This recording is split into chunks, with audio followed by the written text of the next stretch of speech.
down the line, we absorb them out of the blood, send them back to the liver via the hepatic portal vein so they can be used again. Okay? And so during just one meal, bile salts may be circulated several times. So before the statin drugs came along, they used to have some drugs that would bind to bile salts and make them pass out of the body so that your liver had to make more of them. And that was a strategy for lowering cholesterol.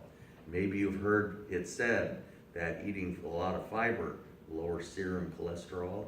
And if it's water-soluble fiber, it's true, because water-soluble fiber binds to bile salts and causes them to be carried out of the body, and your liver has to make more.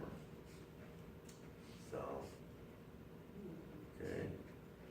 So, high blood LDL levels are the main killer of human beings, no doubt about it. Responsible for plaque formation, which means strokes and heart attacks. And we've talked about the whole scenario of plaque formation. And so various infarcts, such as the baby infarcts that cause many types of dementia, and major infarcts that cause heart attacks and strokes. But the main pharmaceutical revolution came with the advent of the statin drugs. The statin drugs inhibit an enzyme used in the making of cholesterol. And so HMG coenzyme A, and in doing so, you can pretty much control your LDL levels, and you don't have to worry about choosing your parents carefully. So these drugs have extended life expectancy dramatically, so that now we have to worry about dementia, whereas before we always died of heart attacks before we ever got dementia. Now we live old enough to realize that, there's also a time limit on how long the brain seems to want to last, in some people anyway. And so dementia now is the next big challenge. Okay. High density lipoproteins return unused cholesterol to the liver, and aerobic exercise raises your HDL levels. One of the many benefits of aerobic exercise. Females tend to have slightly higher HDL levels than males. Okay. Pardon? Do you think that's why women live longer on average? People used to say that was probably why, but you hear, it just seems to me that you hear about just as many females these days having cardiac problems as males. I don't know. But of course, both have statin drugs available to them. And so anyway, if you ever get your blood work done, which you all should, and if you get a lipid panel done as a part of your blood work, they will calculate your HDL level and your LDL level, and the computer will calculate your so-called cardiac risk ratio, which is your total cholesterol divided by HDL. And the smaller the number you get, the happier you and your doctor will be. Okay? Typically, if the number's over 5, they'll put you on statin drugs. So you could have a pretty high total cholesterol, and if your HDL is pretty high, you'll still have a pretty good cardiac risk ratio number. And they've actually studied this and found, they've studied this in a town called Framingham, Massachusetts, over a 25-year period, and found that this is really that it actually really is true. They studied like 100,000 people or something, and it actually works. So if you get a good number, your prognosis is pretty good relative to your cardiac risk. So you could have 200, total cholesterol is 200, but if your HDL is 80, you get a really good number. So your HDL becomes quite important, And you should always find out more than just your total cholesterol. Doesn't mean that much. You gotta find out your other numbers as well. So, let's talk about the intestines. We talked about the liver and lipoproteins and all that kind of thing. Let's talk about moving on down the small bowel into the jejunum. And we see that the jejunum secretes lots of mucus, which is not surprising, and that the surface of the small bowel is highly convoluted. This gives it a lot more surface area for absorption. Okay, so let's talk a little bit about enzymes again. There are those enzymes, proteolytic enzymes digest proteins. The enzymes that are secreted into the gut by the stomach and pancreas have to be secreted in their inactive forms. Okay? But however, further on down the small bowel, we have enzymes bound to the epithelium itself so that the active surface is facing outward. And so the active surface is active all the time. We don't have to worry about digesting ourselves because the active surface is facing out. Okay? And these are the so-called brush border enzymes. Okay? And we'll see where the term brush border comes from. And they're mostly in the jejunum. Okay? And so the further proteolytic enzymes, of course, we already talked about enterokinase, which is bound to the epithelium of the duodenum and activates all the proteolytic enzymes coming out of the pancreas. Okay? But there are some others that are actually bound to the epithelium of the jejunum. One of them is called aminopeptidase. Aminopeptidase cleaves single amino acids.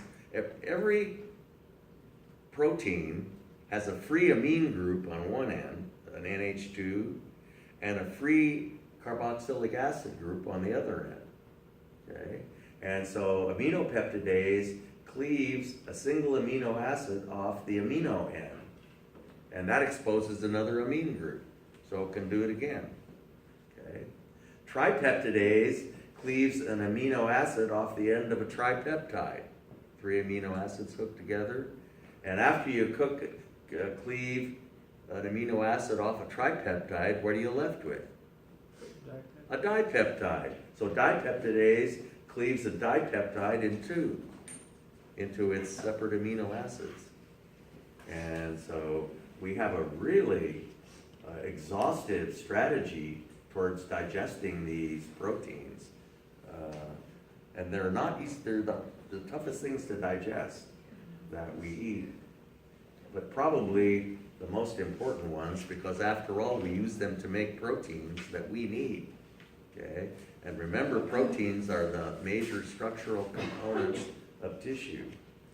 So the brush border is our microscopic. Do you remember what a villus is?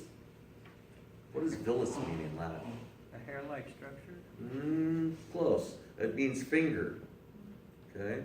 A villus. Maybe we haven't run into it before. Okay, so enterokinase was the first membrane-bound enzyme we ran into, and it activates the proteolytic enzymes coming out of the pancreas.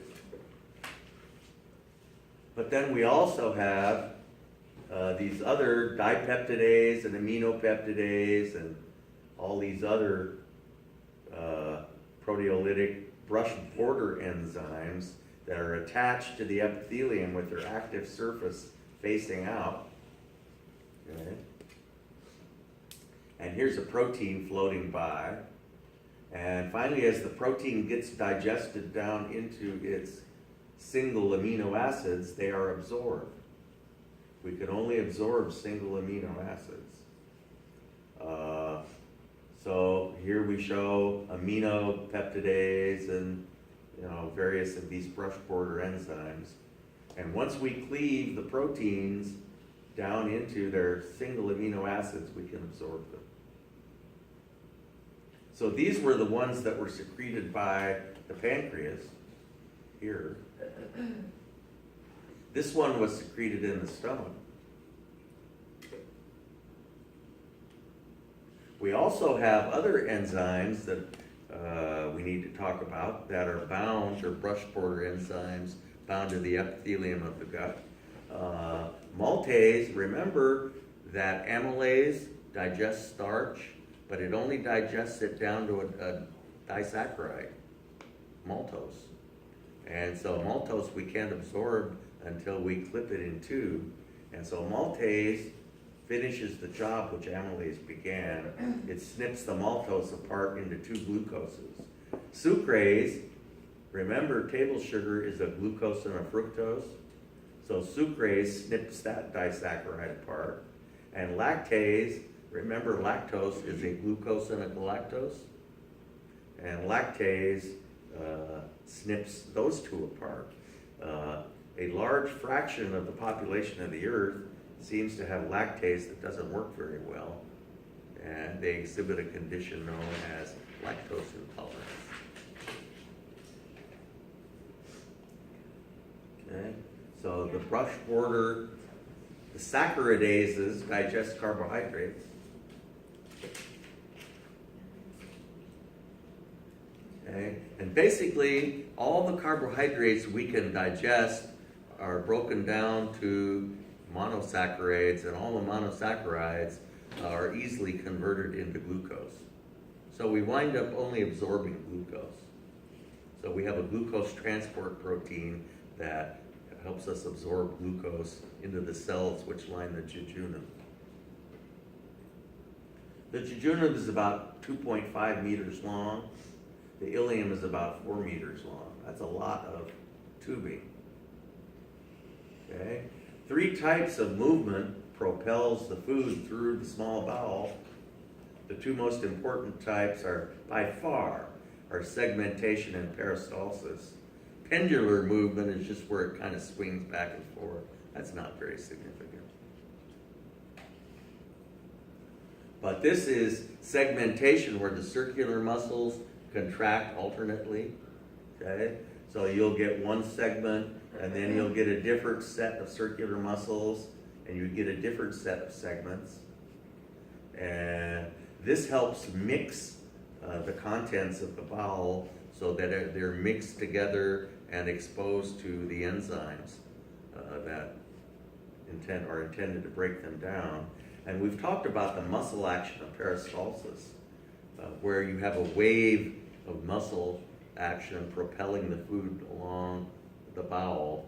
The circular muscle contracts behind the food bolus, and the longitudinal muscle contracts ahead of the food bolus, opening the lumen up so that it can pass through.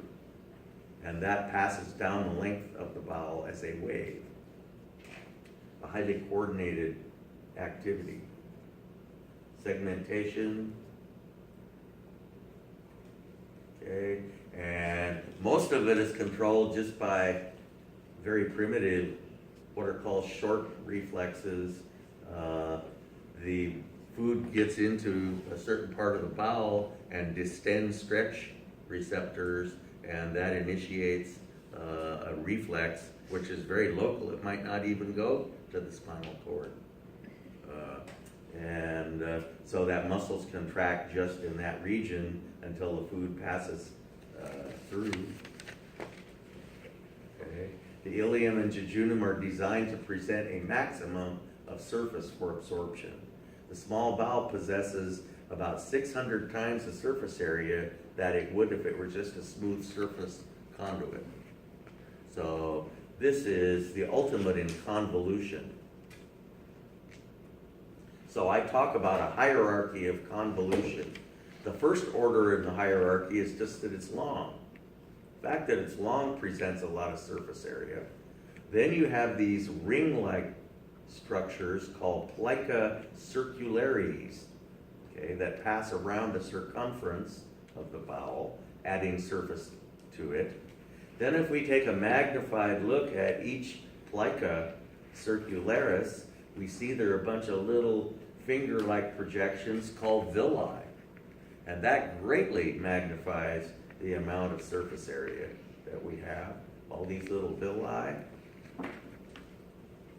Okay, and the villi are lined with simple columnar epithelial cells, and absorption occurs through these simple columnar epithelial cells. But if we take a look at one of these simple columnar epithelial cells, we see that on the surface of the cell membrane that's in contact with the lumen of the gut, there are even further convolutions called microvilli. So the cell membrane itself is actually corrugated, sort of in a zigzag-like fashion, giving rise to what are called microvilli that can only be seen with an electron microscope. And so here's the hierarchy of convolution. And this microvilli comprises what are called the brush border. Has a surface kind of like the surface of a brush. Okay, with these little convolutions.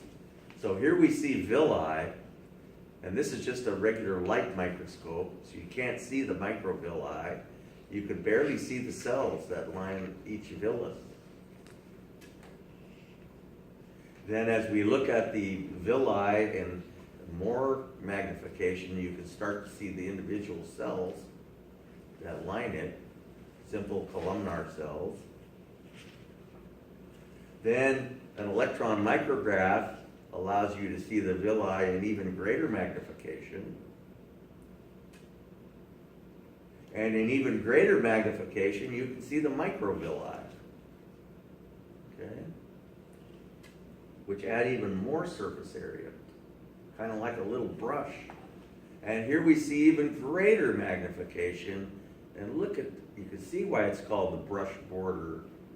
And of course the enzymes are molecules mounted on the surface, and you cram a whole lot of enzymes onto one of those little guys, can't you?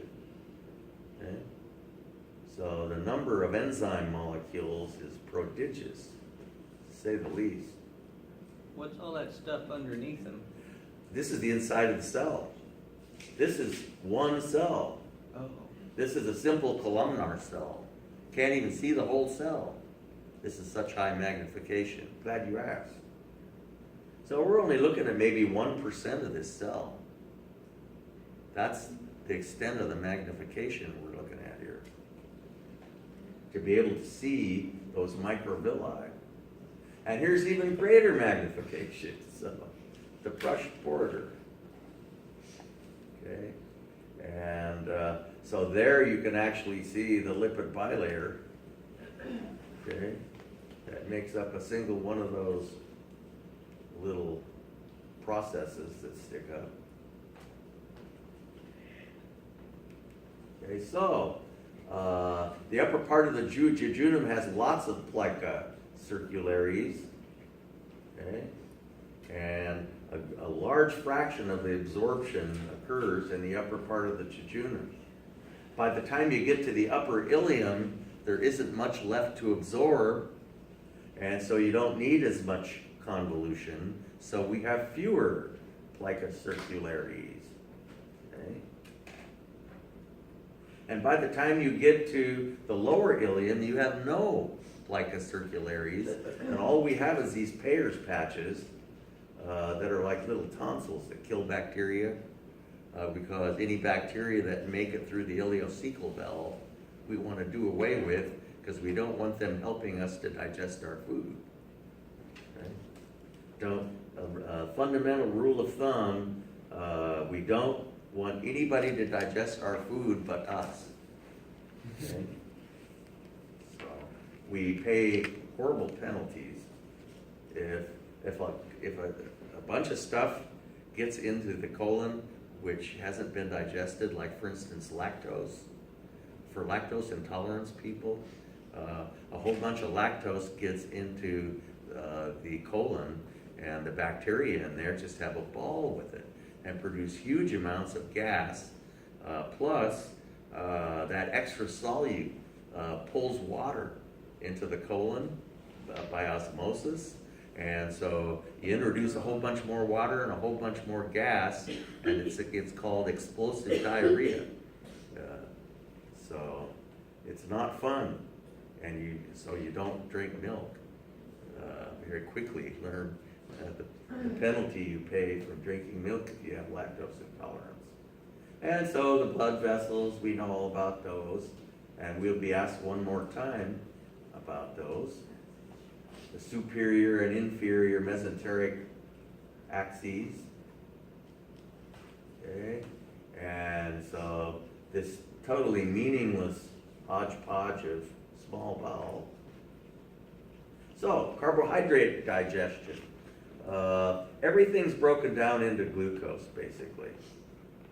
Okay, and we just show a picture here of breaking maltose apart into 2 glucoses, but everything gets broken down into starch and sucrose and lactose, and it all gets broken down into glucose. Does it take a significant amount of effort to make the monosaccharides into glucose, so that it'd be preferable to supplement someone with low blood sugar, just pure glucose, or With low blood sugar? Yeah, instead of like orange juice or something? I don't know, I just think that eating carbs. It's not a significant. I mean, you don't run into that many people that have low blood sugar problems, to where I've ever heard people worrying about it too much. I know what I'd do about it. I'd be down at the pizza parlor every night, so. Instead of watching every morsel of carb that passes through my mouth, it would just have a ball about, with eating as much as I wanted. Well, it's in case they accidentally take too much insulin and they're diabetic. Oh, I see, okay. Yeah, well, you hope that doesn't happen too often. Yeah. I think they actually have little glucose tabs. A little what? Glucose tabs. Yeah. So, the problem with taking insulin is that it's hard to match your insulin intake with your carbohydrate intake. People have been working on your what's called an insulin pump that would measure your blood glucose and trickle in just the right amount of insulin just as you need it, just like the pancreas does. They've been working on that for decades, and no one's been successful yet. And so it is a little tricky to, and they're different. They're insulins of different potency, and long-acting and short-acting insulin. The dosage of the different types of insulin, you've got to make sure you don't mess up, or you might wind up with a temporary imbalance. So, yeah. I thought you were referring to someone who had chronic low blood sugar. I wish I had that problem. Yeah. So fat, we just take the triglyceride and snip the 3 fatty acids off. So you get 3 fatty acids and a glycerin. So that's pretty much what the enzyme lipase does. Okay, and sometimes we just snip 2 fatty acids off the triglyceride, and you wind up with a monoglyceride. And then we may, in a subsequent step, snip the 3rd one off, or not. Okay, and protein digestion, of course, is the most arduous task, but ultimately we must break the protein down into single amino acids in order to absorb them. And then, of course, we absorb them into the cells of our body and reassemble them into the proteins that we want to make, which is one of the most important activities that goes on in the day-to-day function of the cell, is protein synthesis.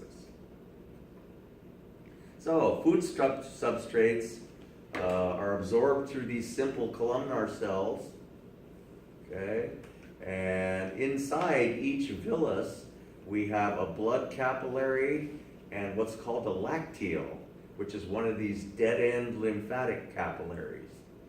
And the fat, the lipids are absorbed into the lymphatic capillary, but before we do that, we must package them up in a lipoprotein because they won't dissolve in lymph. So we package them up in a chylomicron, which is analogous to an LDL or an HDL. And once they're packaged up in a chylomicron, they're secreted into the lymph. And the protein and the carbohydrate are water soluble. You got glucose and amino acids are water soluble, and they're secreted into the blood, into the blood capillary. So the blood capillary goes to the liver, okay? And so digestion and absorption of protein, carbohydrate absorption, and triglycerides are broken down and packaged up into chylomicrons, which are secreted into the lymphatic vessel in the center of the villus. And that's another picture showing the lymphatic vessel and the chylomicrons being secreted into it. So this is a good picture. So you have your chylomicrons going into the lymphatic vessel, which eventually the lymph winds up in the blood, doesn't it? We've talked about that. Okay? And the blood eventually makes it to the liver, and the chylomicrons are dumped off, and the lipids are taken out and processed by the hepatocytes. The glucose and amino acids pass directly into the portal vein from the superior mesenteric vein, okay, and are processed by the liver. The amino acids, both the amino acids and the glucose, most of them are removed and converted to other things by the liver. Although some amino acids remain in the blood and are absorbed by muscle cells and other cells that need proteins, need to make proteins. Okay? And so here we show facilitated diffusion used to absorb monosaccharides like glucose, and active transport for amino acids. And of course, the nonpolar substances diffuse easily through lipid bilayers, so we don't need to actively transport them into the cells of the gut because they just pass in by diffusion and are assembled into chylomicrons. And so we absorb, by the time the food leaves the small bowel, which of the following has been completed? And I give you a list of stuff, and you say chemical digestion and absorption have both been completed. So by the time the food gets into the colon, we have absorbed everything out of it that we want to, if everything's working right. Okay? And so now it's in the colon. Okay? And of course you should be able to name every part of that. Okay? The ileocecal valve prevents bacteria from entering the ileum, at least most of them, and the few that make it in there are done away with by those Payer's patches. Bacteria are normal flora in the colon, but you don't want them in the small bowel. You don't want air in the small bowel either. If you ever get gas in the small bowel, you have a condition called an ileus, and it's considered to be a type of pathology, and you'll be symptomatic and uncomfortable as a result. So no gas, no bacteria, and mainly it's the bacteria that might use their rather unique metabolism to produce gobs of gas in the colon. Is that the same condition like gastroenteritis or? The term gastroenteritis is really general Yeah. and could be anything. It's kind of like the term pneumonia. All kinds of things can cause it. I mean, it's so general. That's about the most general kind of word I can think of. Yeah. So, yeah. And just like gastroenterologists study the digestive system, itis means inflammation of. So, yeah. Okay, and so there, we've seen my little orifice, haven't we? That goes into the appendix. Seen an actual picture of that, and my ileocecal valve for that matter. So, What is the appendix? the appendix functions kind of like a tonsil or a Payer's patch.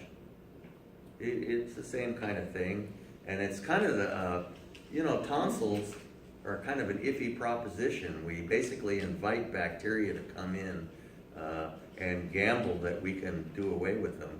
But every now and then the bacteria win, and you get tonsillitis, or you get an inflamed appendix. And so, this is kind of the same premise.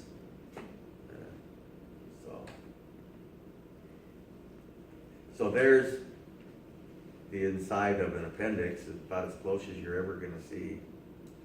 And it's basically immunological tissue, kind of on the order of Payer's patches. Little lymphatic nodules. Okay, and there's my ileocecal valve that you're tired of looking at. And the primary function of the colon is reabsorption of water. There are other things, such as processing of fecal material by the bacteria of the colon. They help us with that to reduce fecal material into something that's a bit more manageable. And if you lose your normal flora, you'll wind up with, as they say, stool problems. It becomes more difficult to manage your fecal material. So, and these bacterial flora are all kinds of new things are being learned about them, and we're discovering how beneficial they are. Not just the ones in the colon, but ones we have in other parts of the body and on us and in us. It's kind of a mixed bag though, because many of them are very opportunistic. And if you've ever taken microbiology, you'll learn all about the word opportunistic. We live in contact with this so-called microbiome. Our microbiome is all these bacteria that we have a symbiotic relationship with them. And they do all kinds of good things for us. But if we ever become immunocompromised, they will evolve into something that's not so nice. They'll start to take us over and do bad things to us. As in the case of E. coli, if you feed it a diet that's rich in fat, they'll start to produce toxins, a certain strain of E. coli anyway. And whereas our colon is just loaded with them. And Staphylococcus aureus is the real culprit. Have you ever heard of MRSA? Yes. Methicillin-resistant Staphylococcus aureus.